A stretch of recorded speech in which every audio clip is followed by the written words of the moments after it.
La historia a menudo se esconde justo debajo de nuestros pies, esperando que mentes curiosas descubran sus secretos. Desde desiertos hasta patios traseros, artefactos asombrosos han surgido en los lugares más inesperados. No necesitas credenciales, solo curiosidad. Estos descubrimientos, tanto accidentales como deliberados, ofrecen una visión de mundos olvidados. Únete a nosotros mientras revelamos hallazgos extraordinarios que conectan el pasado antiguo con el presente. El rey Nectabenot I tiene un lugar especial en la historia de Egipto. Fue el último gobernante nacido en Egipto durante sus años faraónicos. Después de que murió hace 2390 años, el control de Egipto fue tomado primero por los persas y luego por Alejandro Magno. Arqueólogos en Egipto pasaron noviembre de 2021 excavando las ruinas de un templo dedicado a Nectanebo y encontraron grandes rocas de basalto inscritas con jeroglíficos, confirmando que el templo fue dedicado como homenaje después de la muerte del faraón, en lugar de ser construido por su orden mientras aún vivía. De hecho, parece que el templo ya era antiguo para cuando Nectabenot subió al trono. Parte de la arquitectura es consistente con el estilo de la dinastía 19, lo que haría que el templo tenga alrededor de 3.300 años de antigüedad.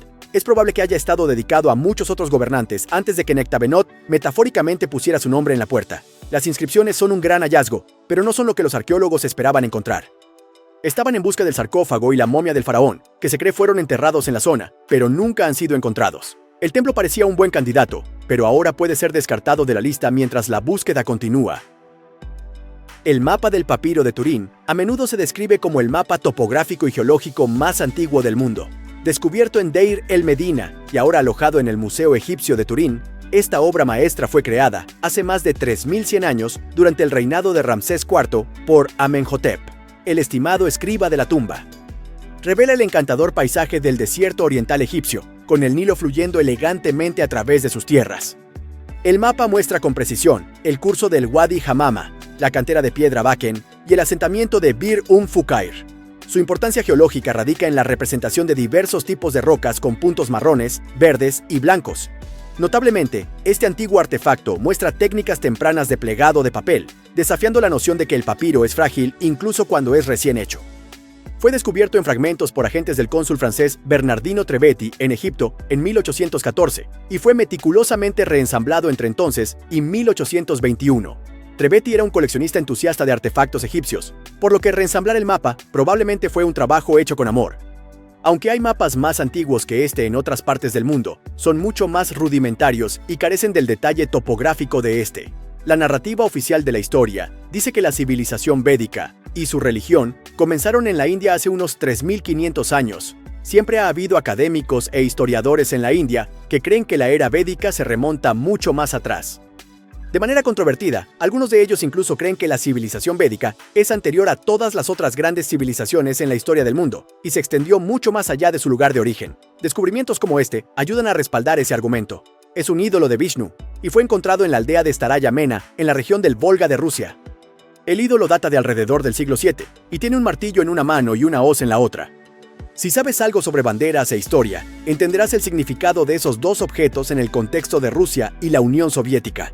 Sabemos que los siglos VI y VII vieron a los gobernantes de la India crear enormes redes comerciales que se extendieron más allá de sus fronteras, con payas en el norte y cholas en el sur compitiendo por cimentar sus dinastías. ¿Envió alguno de ellos este ídolo a Rusia? Si es así, los hindúes del siglo VII juegan un papel más importante en el establecimiento de la Rusia moderna de lo que reflejan nuestros libros de historia. No es difícil entender por qué la lenteja de cobre de Tel al-Ubaid lleva ese nombre. Fue encontrada en la antigua ciudad sumeria de Tel al-Ubaid, en lo que ahora es Irak. En 1919, el renombrado arqueólogo británico Henry Hall desenterró esta extraordinaria escultura de metal en la base de una fundación de templo de barro y ladrillo. El templo, dedicado a la diosa Ninhursag, estaba cerca de la legendaria ciudad real de Ur. El panel de cobre, que se cree que adornaba la entrada del templo, habría destacado en el campo de visión de la congregación del templo. A pesar de su estado frágil, conservadores habilidosos restauraron diligentemente el dintel, revelando sus impresionantes detalles. El relieve restaurado muestra la poderosa figura de Imdugud, un águila con cabeza de león, que representa al dios Ninhursu, flanqueado por majestuosos ciervos, uno de los cuales requirió cuidadosa atención por parte de expertos. El tamaño y la preservación de esta obra de arte en cobre desafían las probabilidades, ya que la mayoría de los artefactos de metal de tiempos antiguos fueron fundidos para obtener sus materias primas. De hecho, es una de las esculturas de metal más grandes que sobreviven de su época en todo el mundo, con una edad estimada de 4400 años. Es un testimonio extraordinario del legado artístico de Mesopotamia.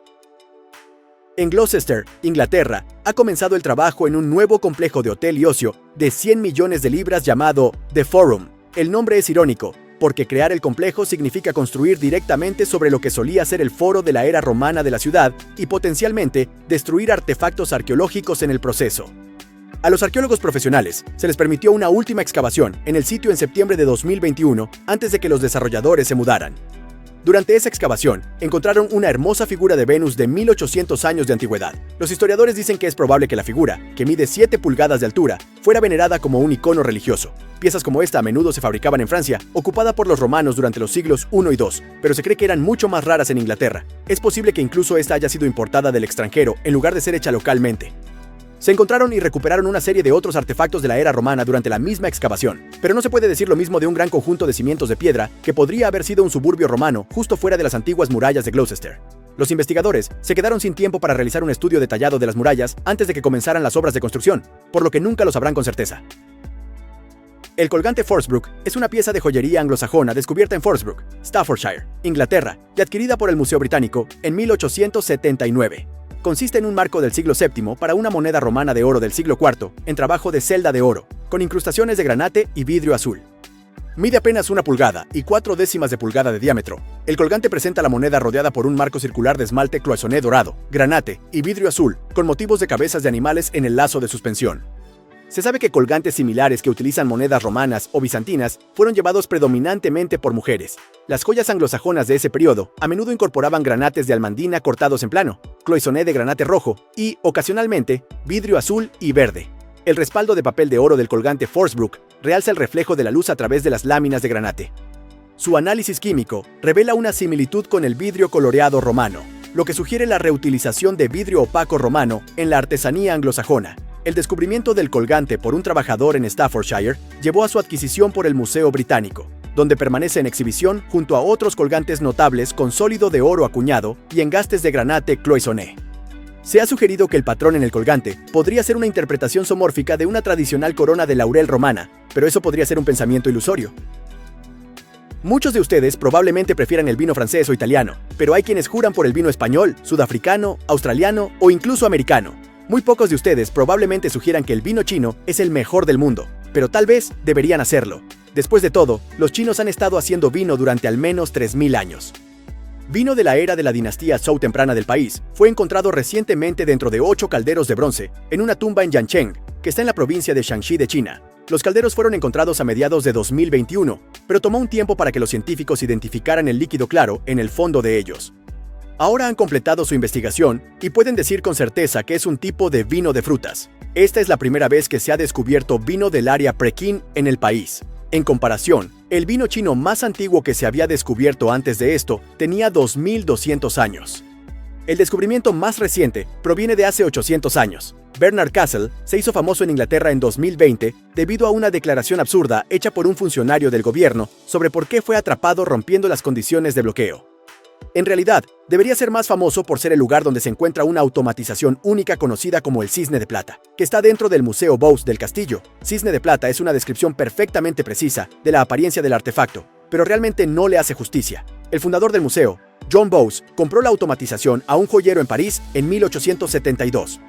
Es de tamaño natural, impulsado por un mecanismo de relojería, contiene una caja de música y se asienta sobre un lecho de varillas de vidrio y cuentas diseñadas para parecerse a un arroyo reluciente. Cuando su mecanismo se da cuerda, la música suena y las varillas de vidrio en el arroyo giran, creando así la ilusión de movimiento. Al mismo tiempo, el cisne se acicala y gira la cabeza de un lado a otro antes de inclinarse para atrapar peces nadando en el arroyo. Se cree que el cisne fue construido por James Cox y John Joseph Merlin en 1773 y pasó tiempo en Londres antes de ser vendido al comerciante parisino. Originalmente, tenía una cascada detrás, pero fue robada mientras se exhibía el cisne en el siglo XIX. Ahora vamos de regreso a la era romana y vamos a viajar hasta el corazón romano en Roma, Italia. Allí es donde, en junio del año 2022, se descubrió esta linda escultura de un perro. Los arqueólogos responsables del descubrimiento lo han apodado el León Cobarde debido a su supuesto parecido con el personaje de la película El Mago de Oz, pero creemos que es un poco injusto. La escultura fue encontrada en una tumba en el barrio Apio Latino de Roma. tiene entre 1900 y 2100 años de antigüedad. Los arqueólogos han especulado que podría haber sido una estatua guardiana dejada para vigilar a los muertos, lo que explicaría por qué sus orejas son puntiagudas y parece tan alerta. Los investigadores han encontrado esculturas de perros de terracota como esta antes, pero hay una diferencia interesante entre este y los ejemplos anteriores que se han encontrado en otros lugares. Todos los otros perros de terracota han venido con desagües para canalizar el agua alejándola del tejado, pero este no tiene agujeros y no era un desagüe. Tal vez alguien vio uno de los picos y decidió que le gustaba el diseño, así que lo adaptaron. Por otro lado, tal vez la persona enterrada en la tumba simplemente realmente amaba a los perros. La mayoría de nosotros sabemos cómo es un peine para piojos por experiencia propia, ya sea de niños o con nuestros hijos. Los peines para piojos han tenido el mismo aspecto a lo largo de la historia. Aquí está uno de los más antiguos que los arqueólogos han encontrado, uno que lleva una inscripción que podría ser la más antigua del mundo. El peine y su inscripción fueron encontrados en un sitio de 4000 años de antigüedad en Israel, que alguna vez fue Laquis, una ciudad-estado cananea. Está hecho de marfil, y las palabras grabadas en su superficie están escritas en el alfabeto más antiguo conocido. Dice que este colmillo elimine los piojos del cabello y la barba, lo cual es, por supuesto, precisamente para lo que se pretende un peine para piojos. Descifrar y traducir las letras en el artefacto tomó a los arqueólogos y expertos israelíes todo un año, con los hallazgos reportados en noviembre de 2022. El alfabeto cananeo es el alfabeto más antiguo que existe en el registro histórico, y traducirlo es una tarea lenta y difícil porque nuestra comprensión de él es imperfecta. El examen microscópico del peine ha revelado la presencia de piojos en su etapa de ninfa, por lo que el peine era efectivo. Terminemos con los Evangelios de Jerima. Son un par de libros de los Evangelios en etíope, uno de los cuales se cree que es el manuscrito cristiano ilustrado más antiguo que se conserva en el mundo. La gente ha comenzado a llamar a los Evangelios la Biblia etíope. Hay razones para creer que los Evangelios fueron creados juntos en el año 500, pero uno de los dos podría ser incluso más antiguo. Las pruebas de datación por radiocarbono sugieren que Jerima I fue escrito y encuadernado entre el año 530 y 660, mientras que Jerima II es más probable que provenga de entre el año 390 y 680, 570. Antes de las pruebas de datación por carbono, los eruditos occidentales habían descartado los evangelios como productos sin importancia del siglo XII. Hoy, ambos están en el monasterio Abba Jerima en Etiopía, donde se dice que nunca han salido del monasterio. Aún así, hay algunas dudas al respecto. La zona alrededor del monasterio fue ocupada por musulmanes entre los siglos IX y XIV, y parece poco probable que los evangelios hubieran sobrevivido a ese periodo, a menos que fueran sacados del monasterio y escondidos. Independientemente de cómo sobrevivieron, son los testimonios vírgenes más antiguos del texto bizantino temprano de los evangelios y también los manuscritos etíopes más antiguos que se conservan. Suscríbete ahora y activa la campana para no perderte nada. Descubrimientos fascinantes te esperan en cada video. Gracias por tu apoyo. Hasta pronto.